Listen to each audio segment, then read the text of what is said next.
session. And let's start first from the introduction of jurors. So I'm Zheng Yonghong from Compound University. And Zheng Xianzhe come from Donghua University.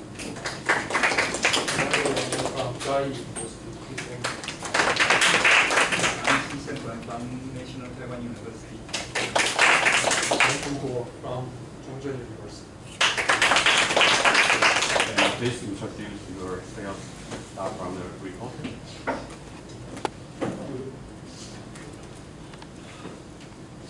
Good afternoon. We're Team Miracle from CK High School, and I am the captain. Ling Junyi is Zhou Yingchen. Is Zhang Renzhe is Huang Yuchen. Thank you. Hello everyone, we're Team All-Nighters from Taipei American School. I'm the captain Ethan Hu. This is Chirwan Bei. This is Lim Gunpak. This is Isabella Lim. And this is Hamilton Kuo. Hello everyone, we are Team PDB from Chunshi Academy. And I'm Huang Yujian. This is Jia Xin, Cai Yilei, Lin Pingyi, and Wang Yanqi. Thanks.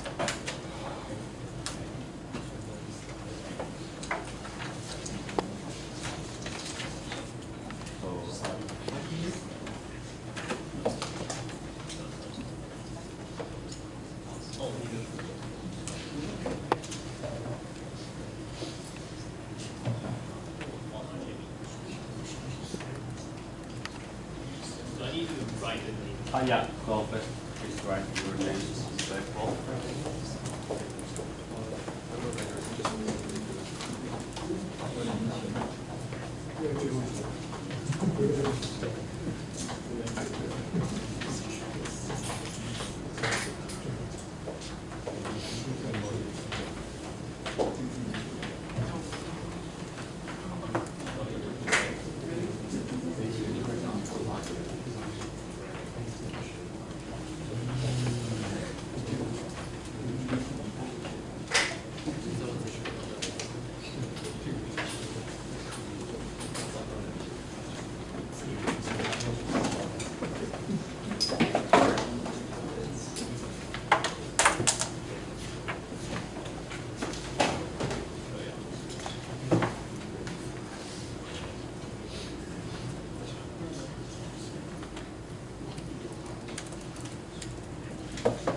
Okay, reporter.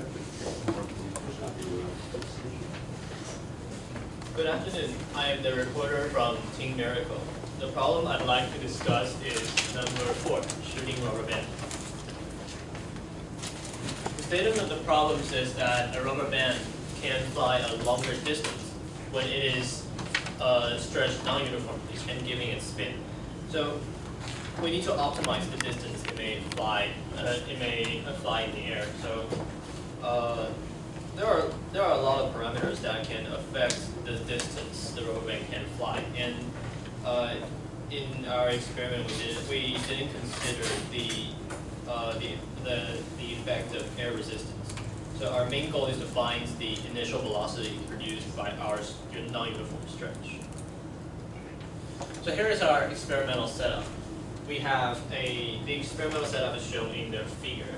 We use the optical table and screws to secure at least one end of the rubber band. Sorry, the optical table is used as supporting structure, and we put a light next to the optical table to light up the whole experiment. And we put a high-speed camera to record the rubber band. And there is also a ruler next to the rubber band so that we can calibrate the video later on. The experiment is divided into 2 parts, one with 2 nodes, one with 3 nodes. And one of the nodes is controlled by our finger because in the 2 nodes experiment we pin down one end and use my hand to stretch the rubber band. Okay. So the experiment with 2 nodes simulates the situation of uniformly stretching. These pictures display the process of launching a rubber band. The frame rate is 1 over 960 seconds. Okay.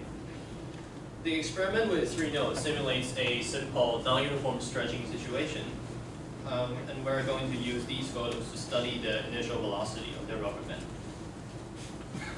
Now this graph shows the initial velocity of the center of mass of the rubber band under 2 conditions, 2 nodes and 3 nodes. Okay, after our experiment, we'll show the model of the theory, and I have to say that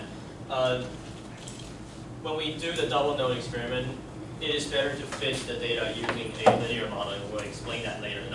Not using an exponential model. We have made a mistake here. And as for the 3 nodes, we can see that the initial velocity of the center of mass is generally greater than the one with 2 nodes. Okay. And as you can see, the magnitude of the initial velocity increases when I stretch the rubber band longer.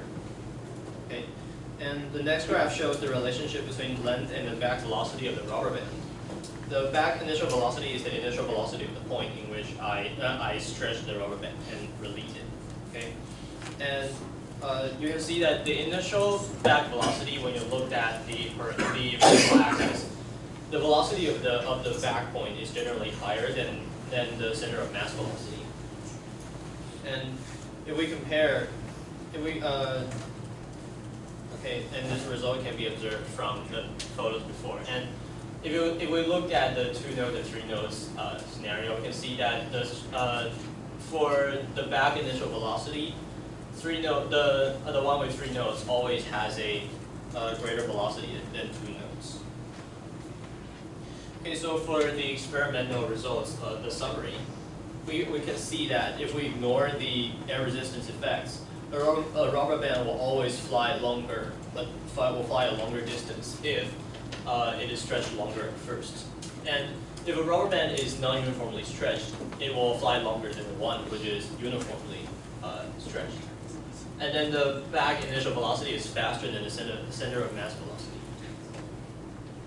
Okay, so as for the theory model, we need to use simple models to explain these data we obtained. Okay, so basic assumption is that we suppose that the rubber band is continuous. It is not splitted or cropped at any point. And it is incompressible because as you can see, if the rubber band is pushed, it will move sideways, not being compressed like a spring.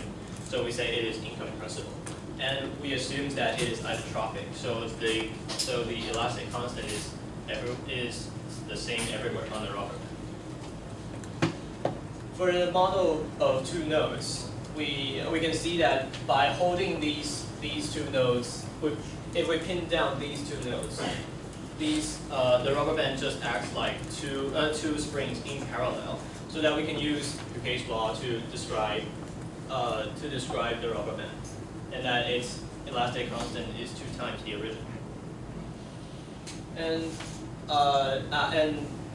because in the experiments we did the initial velocity against the distance we stretched it.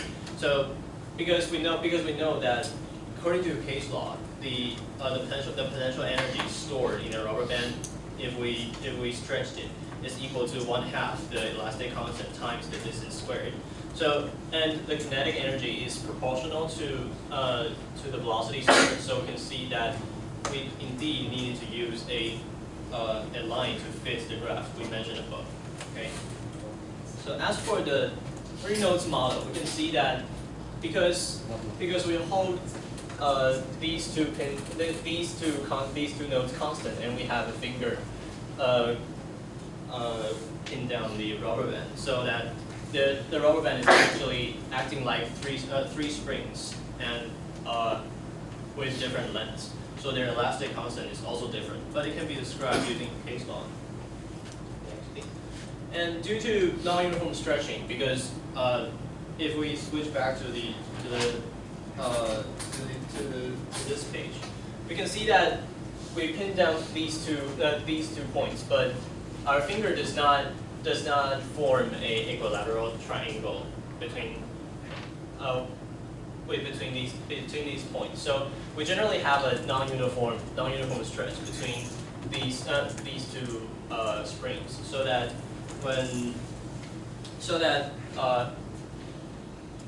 the two springs here have different deformations. So because they have different deformations, so that we think that when we stretch the rubber band, then the potential energy will be stored in such a way that they have a difference in initial positions, so that we expect the velocity according to against the stretching distance of the rubber band will looking like this. Okay, nextly.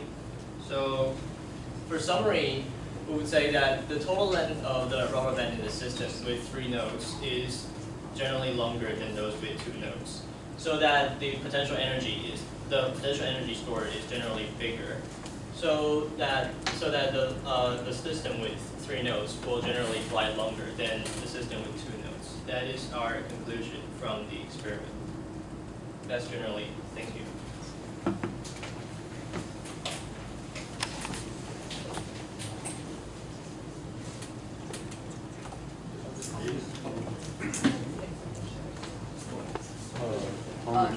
Thank you for your presentation. First of all, we want to ask you what was the reasoning behind not considering air resistance in your experimentation? Because we were concerned with the initial velocity, and the problem didn't mention to consider air into this. Thank you. Did you consider stretching one with 2 nodes with different tensions between the two lines? No, we didn't consider that. Did you consider the angle variation for the 3 node experiments? Angle variation, no, we didn't consider the angle variations. Are you only looking at the initial velocity of the trajectory of the rubber bands? Only Yes. the initial one? And did you ever consider calculating the potential energy stored with quantitatively? Did you ever try to measure the plug in the numbers to calculate the exact potential energy stored? No, we didn't try that. What about the kinetic energy? Kinetic energy, we can use the initial velocity and measure the rubber band's mass to calculate it. Can you go to your experimental setup where you use the screw to put one at one side? Just to stretch it on one side. You mean here? Or? Yeah. Oh, we're questioning because you said you used your finger to like stretch it outwards, right? Yes. But then wouldn't the rubber, as the rubber band shoots out, wouldn't it collide with the screw nut, and wouldn't it like it inhibit the motion of the rubber band? We just want a clarification for that. No, no, it won't collide. It won't collide very drastically, so we don't think it will affect the motion. But you're saying it will collide to some extent. Yes. Okay. Then did you ever measure the stretching distance of the rubber bands? Yes, we measured it because we have a calibrated scale. Did you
I'm the opponent for the problem of force shooting rubber band. I'm all-nighters and I'm S601 PF5.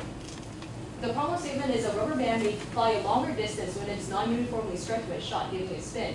And the question asks you to optimize the distance that a rubber band with spin can reach. So our ideal structure of the investigation is first we find the force imposed on the rubber band. Second, we investigate the phenomenon clearly and precisely. And then we investigate the trajectory of with relevant parameters in the rubber band. And then we conclude our experiment and by combining all our analyses. And the reporter structure of solving a problem is here below. First, he examined the experimentation of his experiment. He showed a photo of the experimental setup, and he analyzed the 2 and 3 nodes experiment, and he calculated the center of mass velocity and the result of the back initial velocity. And then he, using his experimentation, he analyzed his theory. He looked at the initial velocity as a result of the stretch distance, and then lastly, he used the theory model. He gave out some of his assumptions, and he concluded that the triple node flies further due to being stretched more. here are our thoughts of the pros and cons of the report. The pros were that he showed experimental photos and he showed graphs to illustrate his points. And he had some discussions about regarding the notes in their experiment. However, here are some cons we found out. First, he had no error bars, and he did not clearly explain how the graph shape is formed like, and he did not have a video demonstration of how the rubber band is shot. And also, he did not consider the Magnus effect of the rubber band, and no consideration of the turbulent and the laminar flow. And he also did not consider any torque that occurs in the trajectory of the rubber band, and he did not analyze any data in his experiment. Also, he did not have a clear explanation on the theory, no equation, and no spin consideration. So here are the points we wish to discuss in our discussion. First, the theory. We want to discuss the theory equation for the potential energy and the conversion of kinetic energy, and we also want to talk about the Magnus effect and the air resistance and torque that happens during the trajectory of the rubber band. And also, we want to talk about how the initial velocity correlates to the optimal distance. And then we want to talk about the impact of the experimental setup. We want to talk about how to control the impact of the hand when the rubber band is shot and the collision with the screw. And also, lastly, we want to have a discussion regarding the data analysis and the error bar reading. So, could I invite the reporter for a discussion? First of all, you mentioned that you assume the initial velocity will directly correlate to the distance of travel, correct? Yes. But how do you know that the initial velocity will be constant all throughout the trajectory of the? We didn't assume that. We only say that the initial velocity correlates a lot, but we don't say it is correlates linearly or anything. Or we didn't say anything about the actual distance. We say the initial because you know from the tossing of everyday objects, you can see that the initial velocity is definitely an important parameter for a tossing object and the distance traveled. So we think it is an important parameter, but not all the parameter. Then what do you think about how the rubber band is shot during its trajectory? Do you think it's going to go straight up, or do you think there's going to be a rotation, or do you think it's going to be turbulent? What are your As you mentioned, there is indeed spin on the rubber band. So as you mentioned, there will be Magnus effect on the rubber band. So it will definitely change trajectory. Yeah. Then because of the Magnus effect, there definitely will be a higher flight time. Yes. Of the rubber band. Then did you consider that in your experimentation? No, we didn't consider that. So you're basically saying initial velocity will directly equal to the distance. We don't say directly equal. We say highly correct. We say highly relevant. We didn't say directly equal. Oh, you're saying it's highly relevant. Yes. And then did you ever consider you putting the Magnus effect into your experimental setup, or at all, or just no setup at all? Well, we can observe the Magnus effects from above using a slow Also, another thing about your experimentation, what was the height of the experimental setup? What do you mean about height? Like, The camera height? at what distance did you shoot the rubber band? It depends. We need to include all the rubber band into consideration. But depending on the distance it is shot, there will be gravity, right? Do you agree with that? Do you mean the camera height or the rubber band height? The rubber band shot height. Rubber band height. Did you ever care to measure the distance of the rubber band has flown, or did you just basically assume that initial velocity of the rubber band will directly correlate to the distance it will actually fly? The initial velocity definitely will correlate with the distance. Yeah. of We're flight. asking, did you ever measure the distance the rubber band flew? Did you consider that? Did you measure that? I shot pictures to measure them, and I have a calibration in the picture. Can you show your slide? Can Can you show the distance graph? No, we don't plot it. Oh, you did. So you didn't plot your distance graph in any way. But the problem statement clearly asks you the optimal distance of the rubber band. We think that the initial velocity directly correlates to the flying distance. So we focus on discovering the Okay, initial then let's velocity. move on to the next point. You said that you did not consider any factors of potential energy to the conversion of kinetic energy, right? You didn't consider any energy element in your experimental setup, right? What do you mean by energy elimination? I did consider potential energy. Can you go back to the slide where you consider potential energy?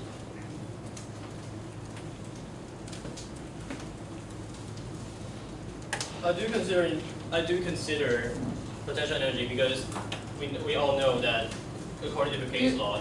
Oh, do you recognize the fact that if the spring constant over there, it depends on the length the rubber band is stretched? Do you recognize the fact that it is not constant? You mean the spring constant is not constant? Yeah. For the rubber band. We didn't incorporate the fact into consideration. Okay, then since you're okay, and also you said you did not consider any imbalance of the stretch in the two nodes model, right? Yes. But do you recognize the fact that if it's stretched imbalancedly, it could actually result in more spin? Yeah, more spin and more and a higher distance flight. Yes, but we also did non-uniform stretch from the 3-node experiment, so that is our definition of non. Then what do you think the difference between the 2-node experiment, a uniform setup, and the 3-node uniform setup will be? Well, that's two ways of changing the potential energy stored in the experiment. As you your setup changes the two spring constants in parallel, and in our experiment we just like added a third spring to our experiment. So so our setup is only different in changing the way the potential energy is stored. Can you go back to the slide where there's a 3-node experiment, 3-node free-body diagram? Over here, how do you calculate the vectors of the force each part of the rubber band will get? Do you consider that? This is just a model. We didn't put real numbers into calculation. What do you mean by calculation? Then by not putting actual real numbers into the calculation, you basically assume when it's first shot out, that velocity equals the distance, right? What do you mean by velocity equals distance? So you basically stretch the rubber band into 3 nodes, right? And then you calculated the initial velocity that flies out. Yeah. Then you're basically assuming that like the initial velocity is shot, it's going to correlate to how fast it will going to be. Yeah. Right? Can I go to the blackboard to explain the concept? Okay.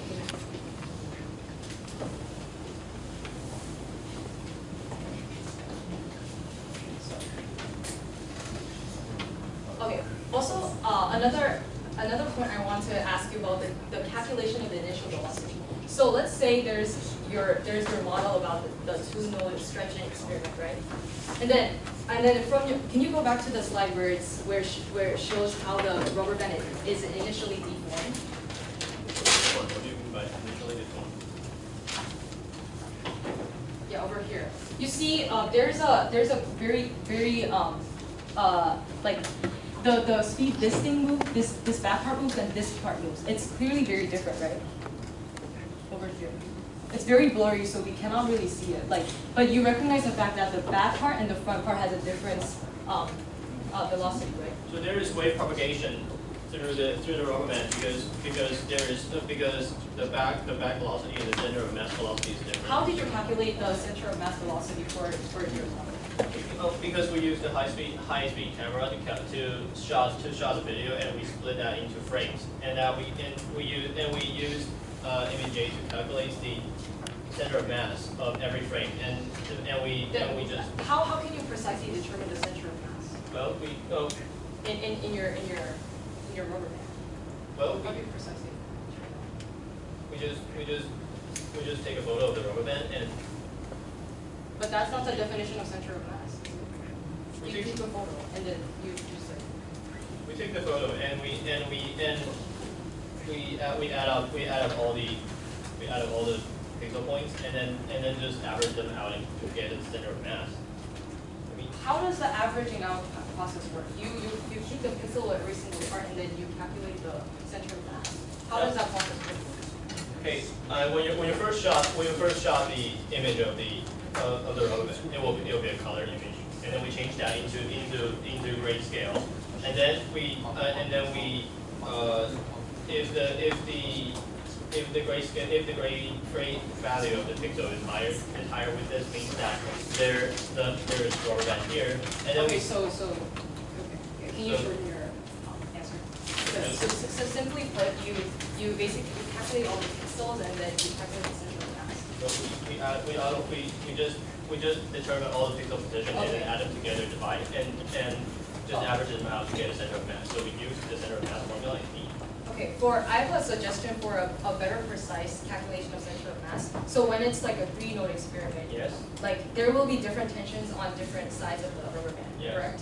Then you take that into consideration to calculate the potential energy stored in the experiment by taking all these points into consideration, and by dividing that, we can get the center of mass of the rubber band. I think this is a better better way to calculate the center of mass to Then how does your method correlates to center of mass? Because I don't see any position relevant parameters here to calculate the center of mass. Just say force argument. What do you mean by this method? What do you mean by force? So basically, in your 3-node experiment. I mean, center of mass is just a center of mass is just a geometrical property. Why is your method better than mine? So it is not a geometrical.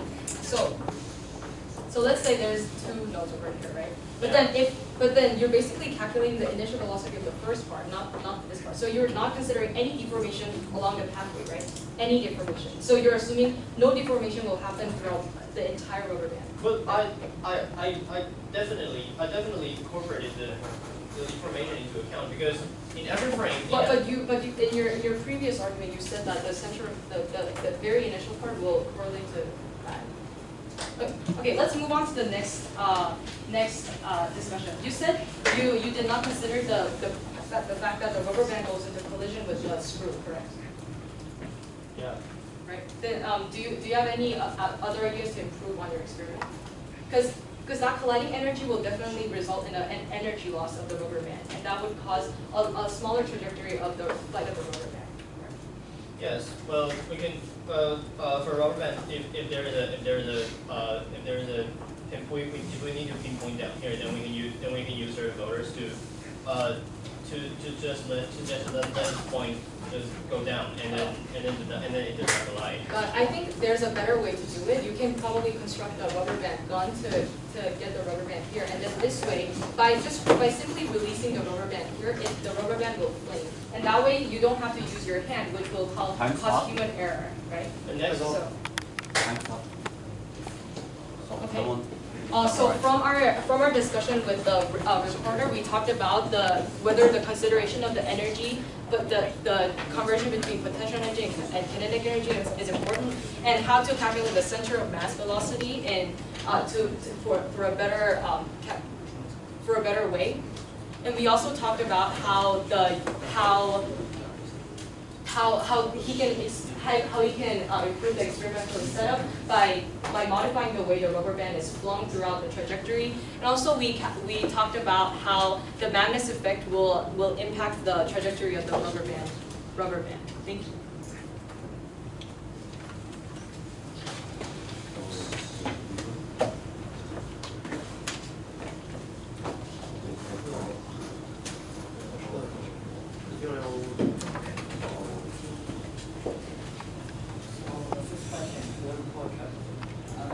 What parameters may influence the result of the experiment?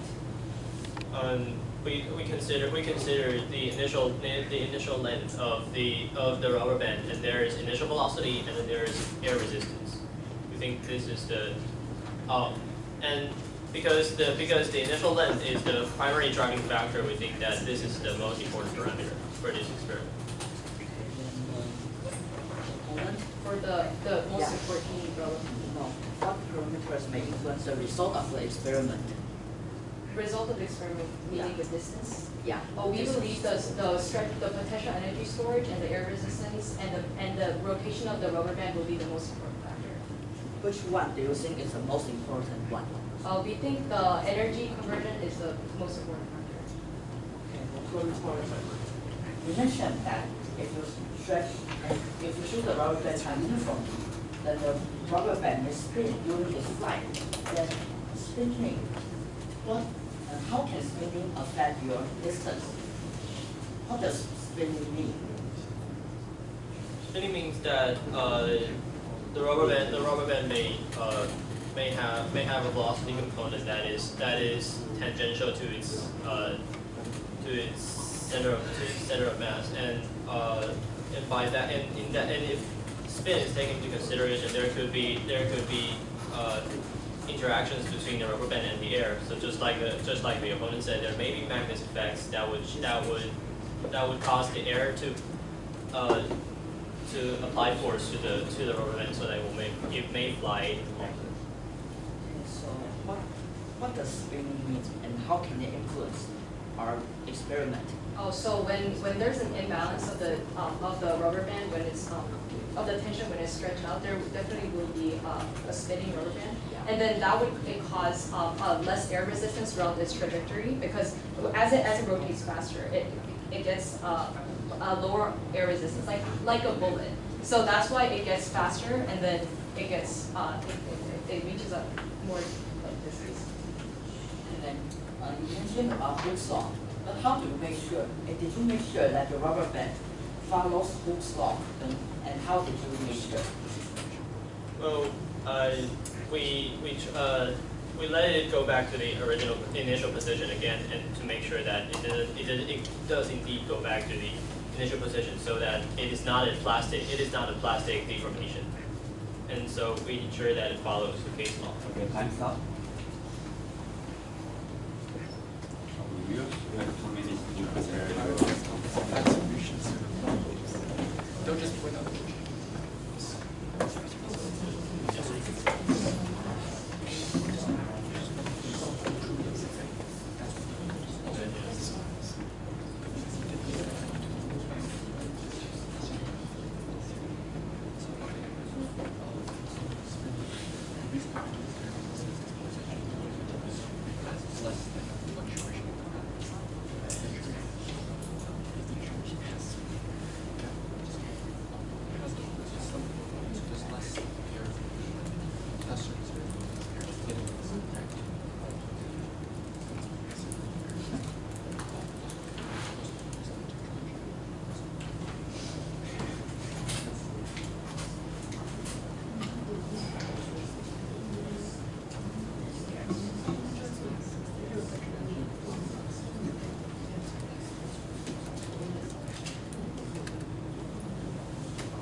Reviewer, please start.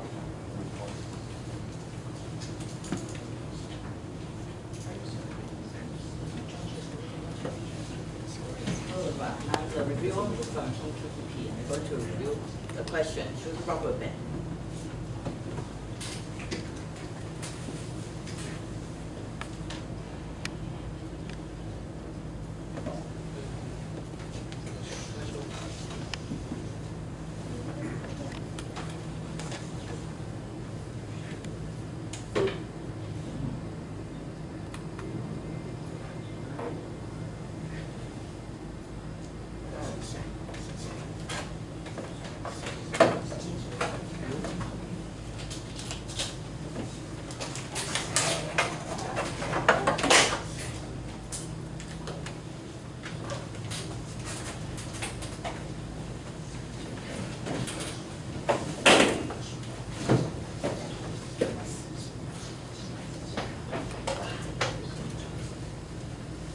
So first, for the reporter, yes, well pronunciation.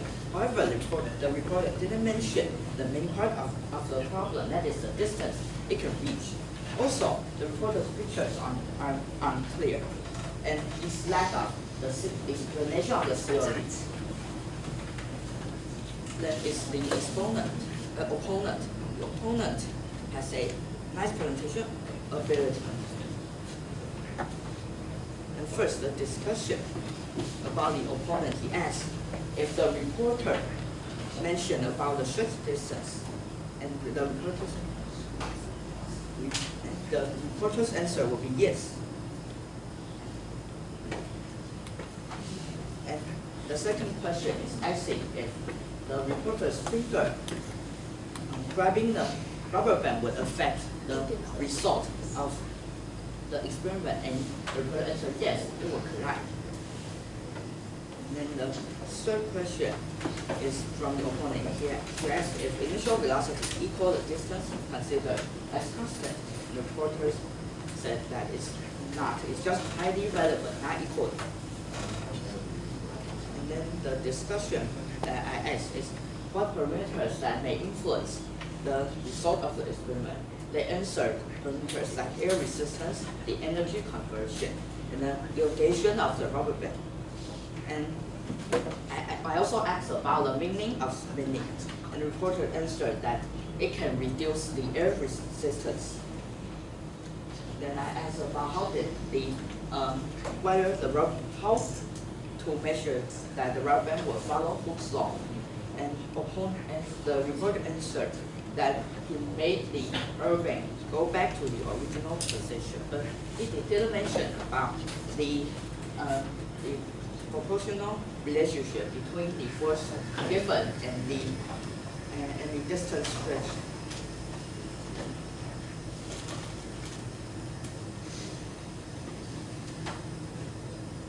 Okay, then the opponent also asked about how did you define the center of the mass.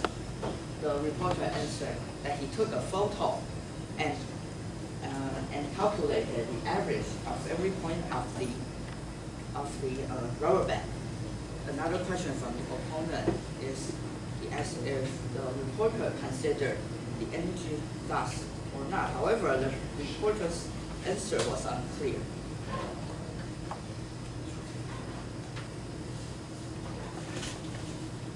And this is for my review.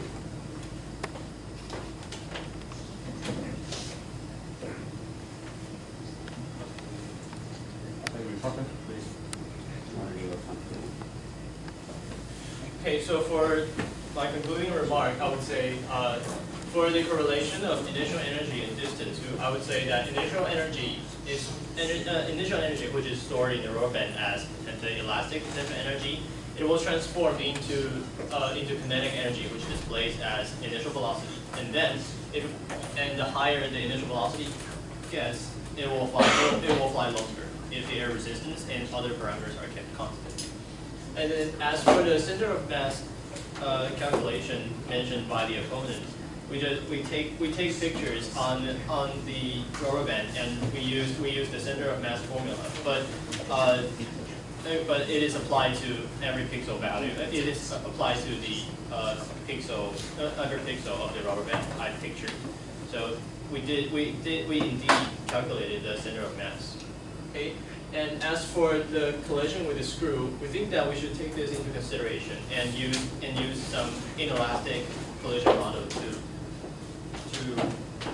to incorporate the energy loss.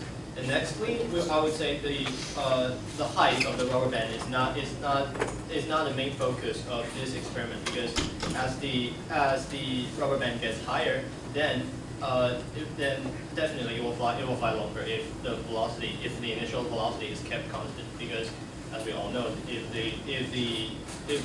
a tossed body is to fly away, then if the initial height is higher, then the flight time will be higher than the velocity. So then the time will be then there will be more time flying, and then the distance will be longer.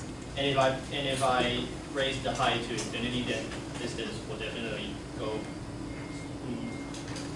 on indefinitely. So we think that the initial height is not a main focus of this problem. Thank you.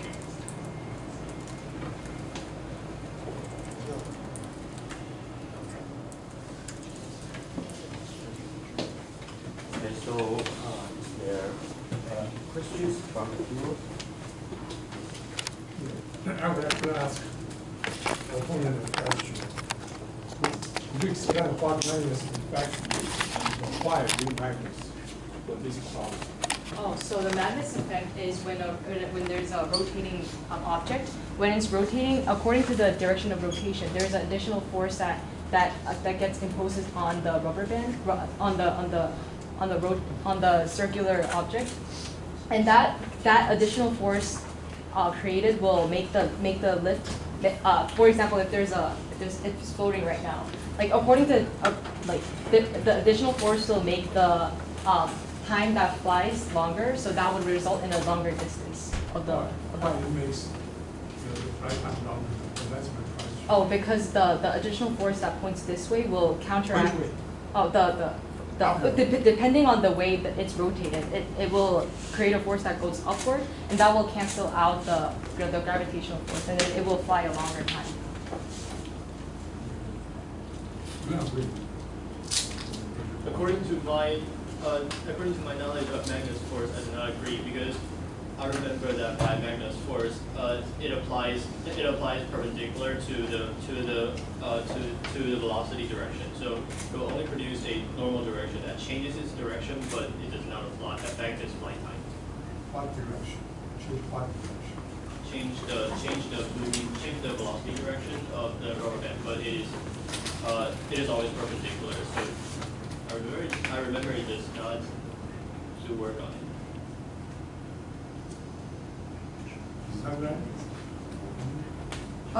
I would like to bring the example of a frisbee. So when a frisbee rotates, the faster it rotates, the longer the time it takes to land on the You floor. think that's Magnus effect? Okay, give Magnus effect. The result of Magnus effect. Oh, it just the trajectory would like spin a little bit too. So when it flies, it will like there will be a bend to the other side, and that would cause like change in the total distance of the rubber band of the circular object.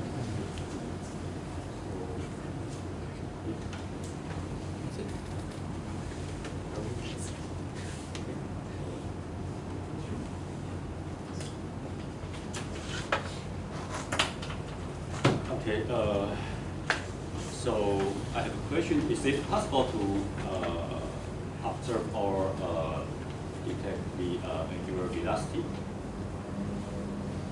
We can place marks on the rubber band.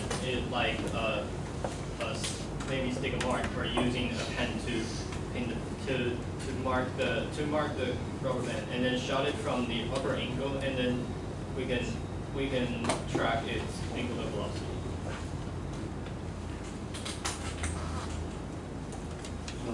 Maybe I ask one question. Okay, do you think the width of the rubber band affect the distance? So if you thicker, then so maybe yeah. Yeah, I think the thickness would affect the rubber band's flying distance. Oh yeah. So in what way? Okay. Oh yeah, we think it will affect the distance because the thicker it is, the more it will store the potential energy, so it will have more energy stored. I think that if the rubber band is thicker, and it will store more potential energy, and when it is stretched, so maybe it will fly longer. Let's say the potential energy is the same. If potential energy is the same and the thickness of the rubber band is increased.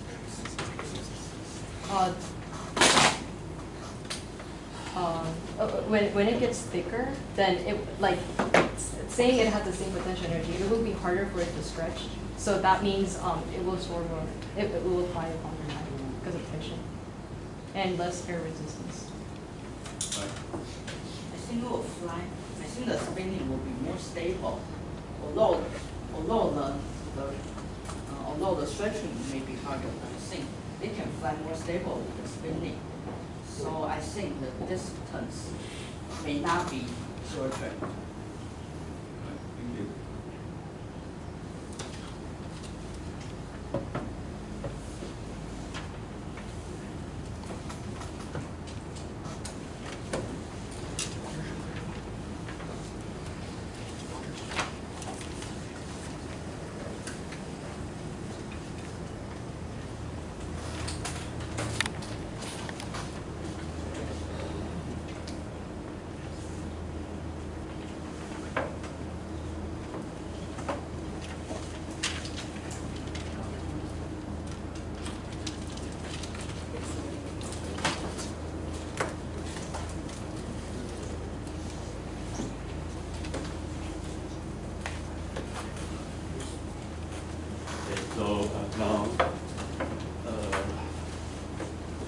start from the reporter is 4, 4, 5, 5, 4.